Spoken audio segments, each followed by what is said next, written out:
Buen día, paz del Señor. Dios lo bendiga a todos ustedes. Bienvenidos a la casa del Señor. Hace 30 años atrás, en la iglesia que yo me congregaba, porque esta es la quinta iglesia que me estoy congregando, a ver si tengo suerte y Dios hace algo por mí. Pero en la iglesia que yo me congregaba, vino un predicador y contaba su testimonio. Era de pistolero a pastor. Y todos los jóvenes o adolescentes, estábamos motivados para escuchar su testimonio. Después sacó un libro, etcétera, etcétera. Cuando terminó de predicar, todos queríamos ser pistoleros, porque él, de la hora que predicó, 40, 50 minutos más o menos predicó de sus andanzas, predicó de Satanás y solamente le dio 10 minutitos a lo que Jesús hizo en su vida. Y eso me acuerdo bien porque cuando llegamos a casa, lo primero que yo le pedí a mi papá fue una pistola de plástico. En la Biblia encontramos un hombre que de diácono pasó a ser evangelista. Y yo creo que uno de los ministerios más débiles que tienen todas las iglesias aquí en Paraguay es el evangelismo. No el evangelismo a través del internet o de las redes sociales, sino el evangelismo de persona a persona, de tú a tú, que es el mejor evangelismo que puede existir. Entonces, cuando nosotros vamos a Hechos capítulo 6, usted puede leer todo el capítulo en su casa. Como siempre digo, sé que no lo va a leer, pero igual le informo. En Hechos capítulo 6 va a encontrar cómo se instituyen los diáconos. Después va a encontrar en el capítulo 7 que uno de los diáconos llamado Esteban es asesinado. Así que si usted quiere ser diácono ya sabe lo que le espera. Y en el capítulo 8 también encontramos a Felipe, el evangelista. No tenemos que confundirlo con Felipe el apóstol, porque Felipe el apóstol tuvo su ministerio y Felipe el diácono tiene su ministerio desde los Hechos capítulo 6. Entonces, si usted es un buen lector de la Biblia, se va a dar cuenta que la vida de Felipe el diácono le podemos dividir en tres partes. Felipe el diácono, Felipe evangelizando en Samaria y Felipe evangelizando a un eunuco.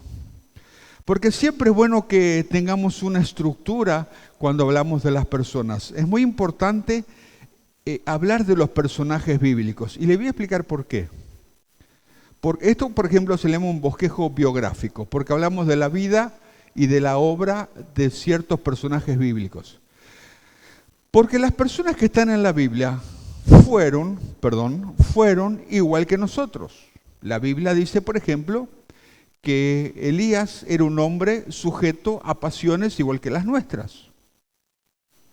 Entonces, cuando nosotros estudiamos hombres y mujeres de la Biblia, muchas veces su carácter, su personalidad, su temperamento, su gestión es muy parecida a la nuestra. Y a veces hasta sabemos cómo vamos a terminar si seguimos el ejemplo de este hombre o si seguimos el ejemplo de este hombre. Por ejemplo, si usted estudia la vida de Saúl, se va a dar cuenta que si desobedece a Dios, puede perder un reino, puede perder un ministerio. De pronto, si usted estudia la vida de David, puede ver que cuidando unas poquitas ovejas, solito, cantando allá en medio del desierto, alguien lo vio y fue promocionado al palacio y al reinado. Entonces esa de pronto puede ser una palabra esperanzadora para nosotros. Yo estoy aquí con mi grupito, nadie me conoce, no tengo trascendencia.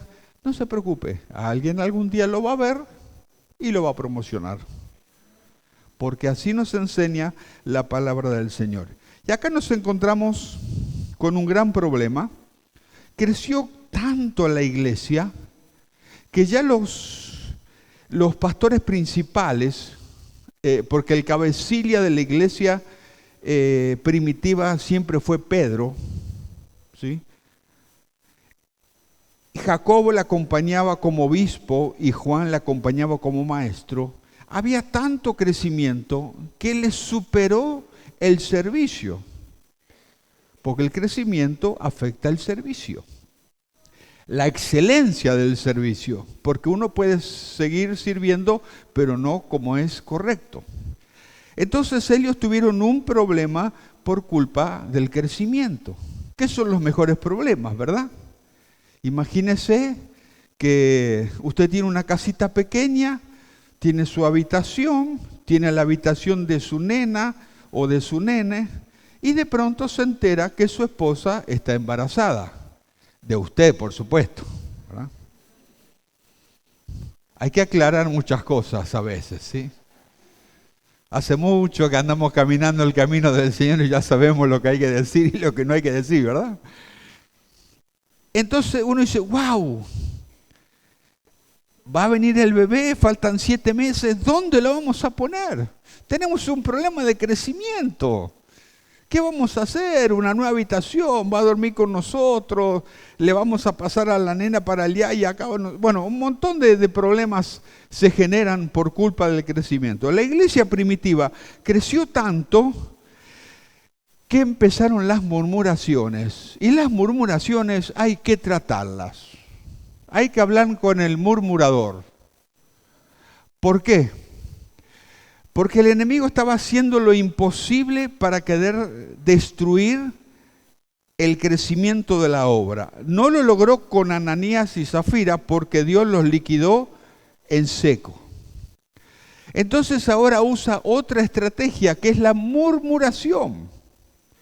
Un pastor un día me dijo lo siguiente: Fabián, yo no tengo problemas con el diablo. Tampoco tengo problemas con la gente que no conoce a Jesús. Mis mayores problemas son con los miembros de la iglesia. Y yo le dije, bienvenido al club, campeón. Has descubierto algo que ya por años es normal. Entonces el enemigo, en medio de ese crecimiento, amén, gloria a Dios, aleluya, que toque lo otro, que viene, que va, comienzan las murmuraciones. Porque en aquella época, las viudas mayores de 60 años, la iglesia tenía un sistema para cuidarles. Si usted quiere saber más del tema, tiene que investigar. Yo no se lo voy a contar. Yo ya pagué el precio de la investigación. Ahora le toca a usted. Después el apóstol Pablo le aclara un poquito mejor a Timoteo y le dice que cuando hay viudas en la iglesia sería bueno que sus hijos y sus nietos se hagan responsables.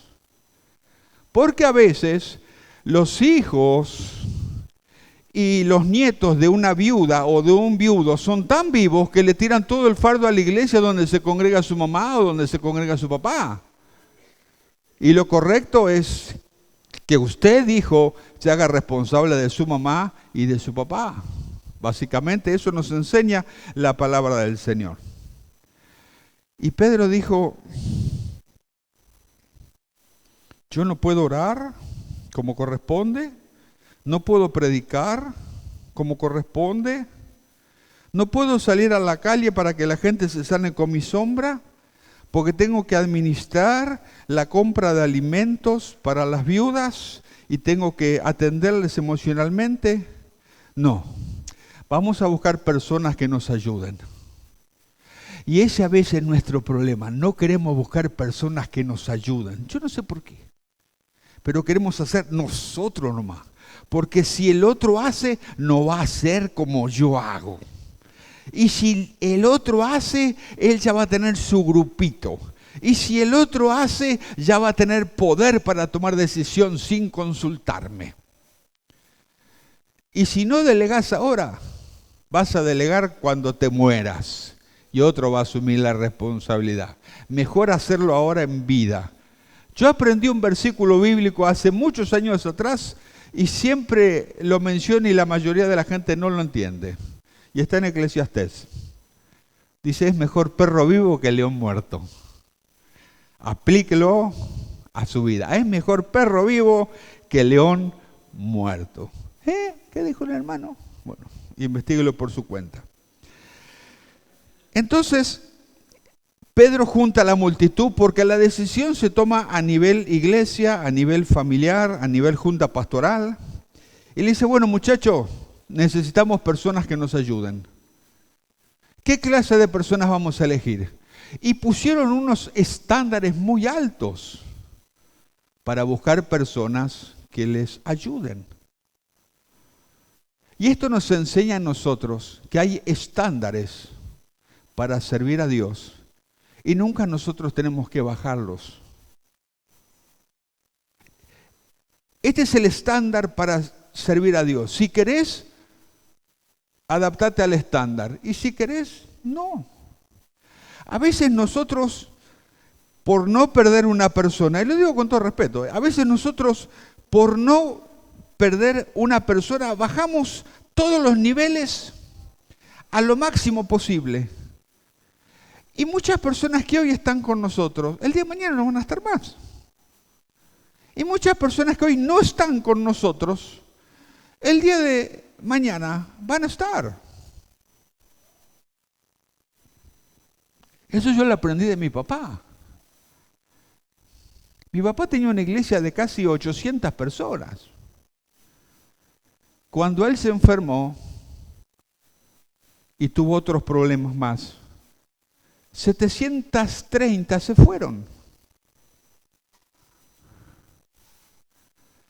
Bueno, cuando usted tenga 1000 personas me va a entender. A veces nosotros estábamos detrás de las personas, cuando las personas tendrían que estar detrás de Dios y seguir a Dios, no seguirnos a nosotros, seguir al Señor. Y mirá los estándares altos que pusieron, llenos del Espíritu Santo, de buen testimonio y que sean sabios. Porque nadie quiere trabajar con un empleado cuadrado, ¿verdad? O que si usted le dice, cortame el pasto hasta acá, él te corta hasta acá nomás. No hace la milla extra para bendecir al vecino. Hasta acá nomás te corta. Otras versiones dicen que sean de confianza, entendidos, llenos del Espíritu Santo. Otra versión dice que sean muy respetados, llenos del Espíritu Santo y sabiduría. Otra versión dice que deben confiar en Dios, deben hacer lo bueno, que sean sabios y tengan el poder del Espíritu Santo. Estamos hablando requisitos para el servicio, para ir a comprar la comida, cocinarla, llevarla a las viudas y preocuparse por sus necesidades. Lo bueno es que el crecimiento de la iglesia produjo una forma de trabajo. Trabajaron en red, que a mí me gusta mucho eso. Tenemos el modelo de la pastora Lilian, ¿está? ¿Sí? ¿No?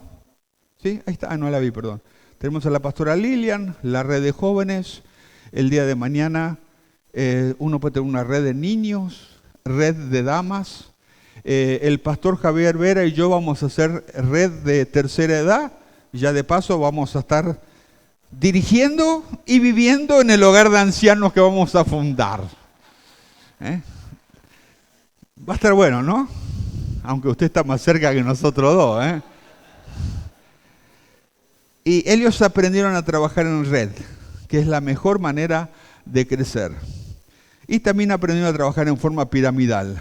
Tenemos nuestros pastores principales, el cuerpo pastoral, y ahí va bajando. Y la pirámide cada vez se va haciendo más grande. Es una linda manera de crecer. Entonces, ¿qué pasa? Y esto es muy interesante.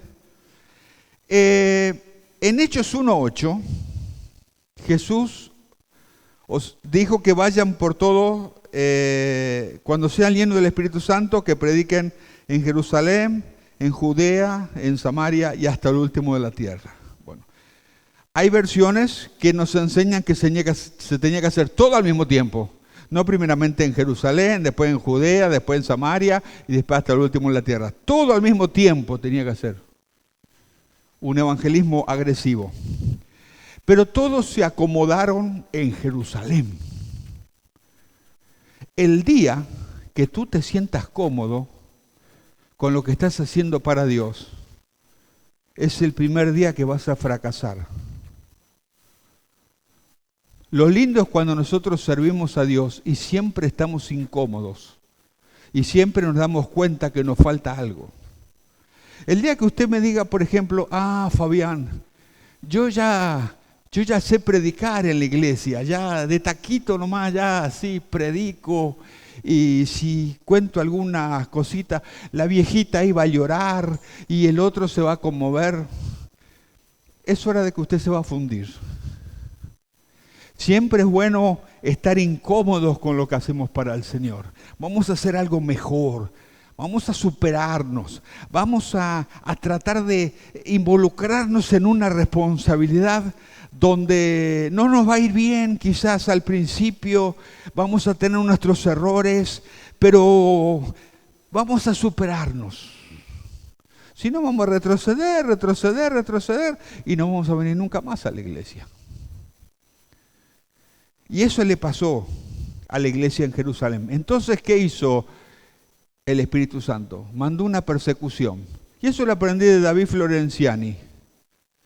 David Florenciani está por ahí atrás cuidando a su hijo. Él viene al culto porque su esposa danza nomás, si no, no vendría. ¿Verdad, David, que es así? A veces venimos al culto por Nuestra Señora nomás, ¿no? Mirá, yo estoy en la escuela dominical, tenés que venir sí o sí, ¿no? Porque si no, sola no quiero ir. A veces le pasa a los pastores también, ¿no? Viene la esposa y el marido tiene que venir porque, bueno, la esposa viene. Entonces, él dijo que en 1:8 se dijo que vayan por todo el mundo y prediquen el Evangelio. Pero en 8:1 el Espíritu Santo mandó una persecución. Y fueron todos esparcidos. Todos esos que estaban ahí cómodamente sentados, cómodamente ministrando, fueron repartidos. Se rajaron todos de Jerusalén porque había una persecución. Y Felipe se fue a predicar el Evangelio a una ciudad que estaba a 150 kilómetros de su casa, más o menos, a Samaria. De Jerusalén a Samaria había 150 kilómetros. Porque solo la persecución estaba en Jerusalén. Es como si de pronto solo el dengue está en Asunción y nos vamos todito a Encarnación para no enfermarnos, que mucha gente lo ha hecho. Pero hay algunas cosas interesantes que estamos aprendiendo de la vida de Felipe. Por ejemplo, que las elecciones humanas no definen tu ministerio. O sea, Felipe lo pusieron de diácono, pero él tenía más para dar que ser diácono. Él fue un gran evangelista en Samaria. Después usted va a leer la historia. Yo no se la voy a leer. A mí siempre me gusta lo que nos enseña nuestro pastor. Yo no tengo por qué leer la Biblia. La Biblia la tienen que leer ustedes. ¿Cierto? Si yo leo la Biblia, querido hermano, querido chamigo, dijo el correntino, lea usted la Biblia también. ¿Por qué tengo que leérsela yo? Felipe era más que diácono. Cuando él empezó a evangelizar en Samaria, porque ya no había viudas que ayudar, se dio cuenta de los dones, de los talentos, de las capacidades, de las habilidades que él tenía. ¿Usted cómo se llama? Usted. ¿Su nombre es? Miguel. Miguel es un excelente servidor, ¿verdad? Ok. ¿Usted tiene un altar familiar? O sea, su señora... Y su señora es la que corta la torta. Usted limpia el cuchillo nomás. Bueno. Él tiene un altar familiar. Un día, ora por un enfermo. De pronto viene una señora al altar familiar, tiene un problema físico. Él ora, porque no sé, su esposa estará enseñando o preparando el tercer tiempo. Él ora y la persona se sana. Y él descubre el potencial que tiene. ¡Wow! Yo pensaba que con servir alcanzaba. Había sido que cuando oro por los enfermos también se sanan. Y ahí comienza. Y le decís a tu señora, bueno, mi amor, acá ahora yo voy a ser el que voy a tomar el control, porque yo estoy sanando al enfermo y vos tomás genial cuando te duele la cabeza, ¿no? Y eso descubrió Felipe, que no solamente él tenía la capacidad para servir, también tenía una capacidad bien oculta que salió a luz gracias a la persecución y podía predicar el evangelio. A veces yo me hago una pregunta. Ya estamos terminando, 3 minutos más, es el doble de largo, pero esto lo voy a dejar para otro día, la otra mitad, porque es muy buena. Y aparte, cuando usted predique el día de mañana en la iglesia y tiene un buen bosquejo, no lo reviente si no le da el tiempo. Tómese su tiempo. ¿Sí? De un bosquejo se puede sacar 2 o 3, ¿verdad? No lo reviente, porque a veces lo reventamos el bosquejo y nadie entendió nada. ¿Sí? Y eso no es bueno. Entonces, poco a poco se pela un coco. Y así es la cosa. Felipe comienza a sanar a los enfermos. Otra cosa que aprendemos es que los mejores ministerios surgen a través de la presión. Yo me hago una pregunta, pero es una pregunta que yo me hago, no es para que enseñarle a ustedes. ¿Por qué yo me vuelvo un evangelizador cuando tengo un familiar en el hospital? Hermano, a mi señora le agarró un camión. Le agarró un camión a mi señora y está en el IPS. Entonces yo fui al IPS y comencé a evangelizar. Y oré por uno y oré por otro. Y el Señor se reveló. Y el Señor hizo esto. Y el Señor él hizo lo otro. Y gané personas para Jesús. Y una vez que salió mi señora, nunca más fue al IPS. Entonces Dios dice, le voy a mandar otro familiar al IPS, así evangeliza de vuelta. Yo pienso así, ¿no? No sé cómo piensa usted.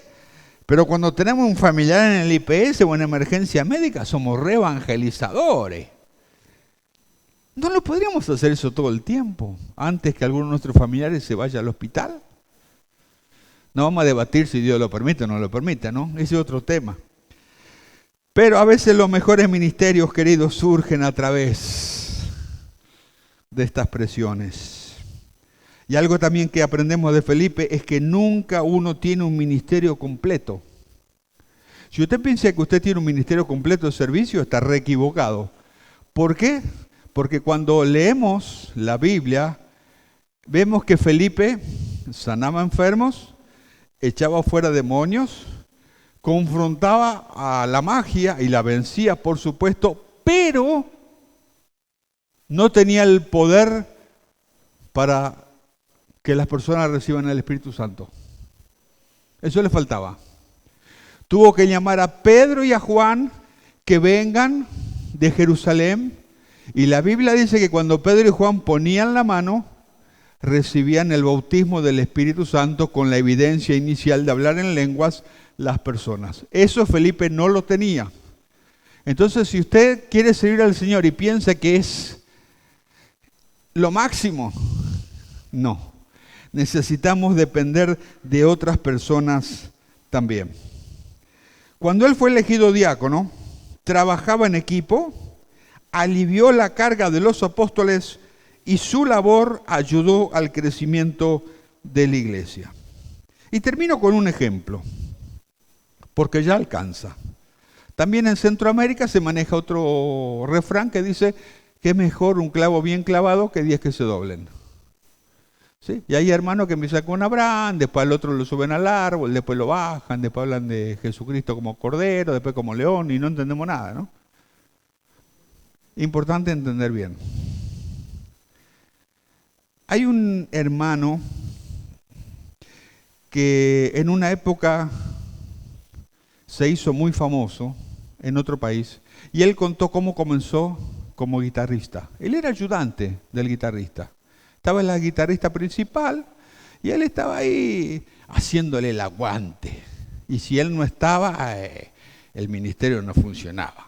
Pero bueno, ese ya es otro problema, ¿no? Problema de identidad. Y el guitarrista principal vio, porque siempre los superiores nuestros ven cosas que nosotros tenemos que nosotros no vemos. A veces el pastor viejito te dice, yo veo algo que brilla dentro tuyo que ni sabes vos qué es, pero yo te voy a ayudar a sacarlo a luz. Entonces, este muchacho tenía sus miedos a equivocarse, tenía sus temores de qué dirán la gente, y no tuvo mejor estrategia este director de alabanza de decirle, miren hermanos, el domingo es una reunión muy importante, es la cena del Señor, como hoy. La gente pareciera que cuando es la cena viene predispuesta de otra manera para recibir la palabra del Señor. Así que por favor se me empilchan bien y vamos a cantar. Amén, amén, aleluya, aleluya. ¿Qué hizo el director de alabanza? No vino. Lo dejó a